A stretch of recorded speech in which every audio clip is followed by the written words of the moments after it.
Well, here's a fast fact for you. Ilhan Omar orchestrated a pay-to-vote operation, paying Somali migrants for their votes, according to a 2020 investigation by Project Veritas.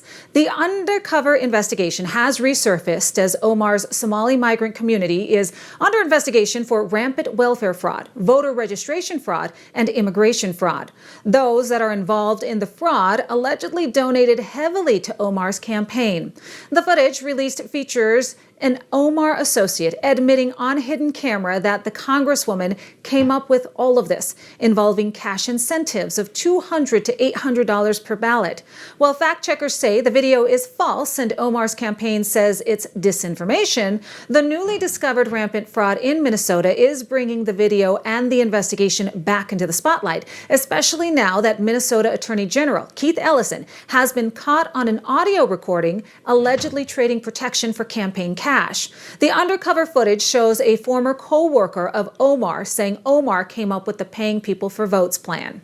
Harvesters are captured admitting they escort voters, including those who don't speak English, directly to booths, dictating selections like vote this guy or vote for that guy. Even English speakers receive step-by-step instructions, with one operative noting, quote, "They walk with you to the booth, even if you speak English." These revelations, if they can be proven true, point to a coordinated effort to manipulate absentee voting in Minnesota's 5th congressional district, where Omar routinely secures over 75% of the vote.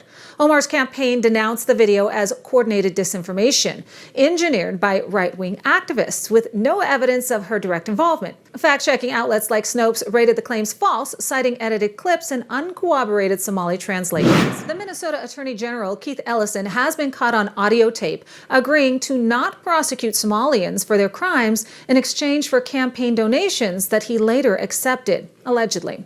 Ellison converted to Islam while in college and has been a practicing Muslim since the 1980s.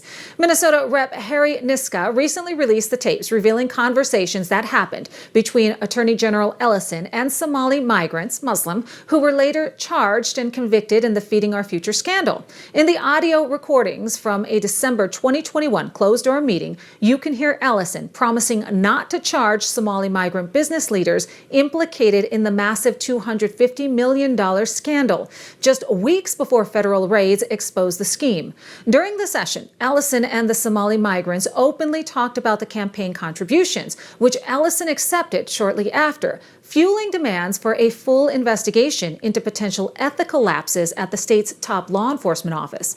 The 54-minute recording captures Ellison in his official St. Paul office, assuring the group that he would intervene against state agencies that conduct quote-unquote discriminatory audits on their nonprofits and meal sites, the same nonprofits and meal sites defrauding the state welfare programs. Niska is demanding that Ellison release all related documents and explain why he promised to protect criminals without informing the office's ongoing investigation of the nonprofit. Campaign records show that the funds in question were being deposited into the campaign at the same time the group was fighting against frozen reimbursements from the federal child nutrition program. Those funds were frozen because of the massive fraud being committed by Feeding Our Future that was billing for non-existent meals to low-income kids. Allison's public timeline clashes sharply with the private tape. In September 2022, after FBI raids, he claimed his office had been deeply involved for years in investigating the group dating back to September 2020. However, on the recording, he was surprised on 2 occasions about the fraud accusations, saying, "This is the first time I'm really hearing about it, and this has not come to my attention until now."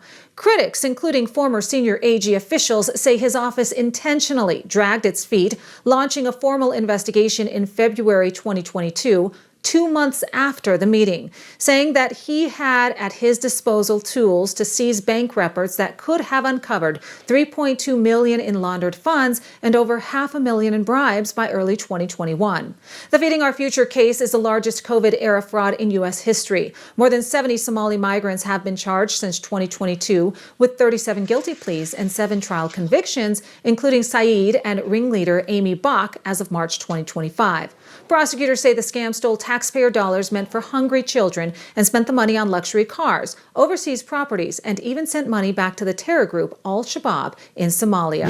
Real quick, I want to remind you that Medicare costs are set to go up next year. So if you want to save more than $1,000 a year, listen up. Because not only will you be paying more for your deductible and premiums, but some Medicare Advantage plans are disappearing altogether.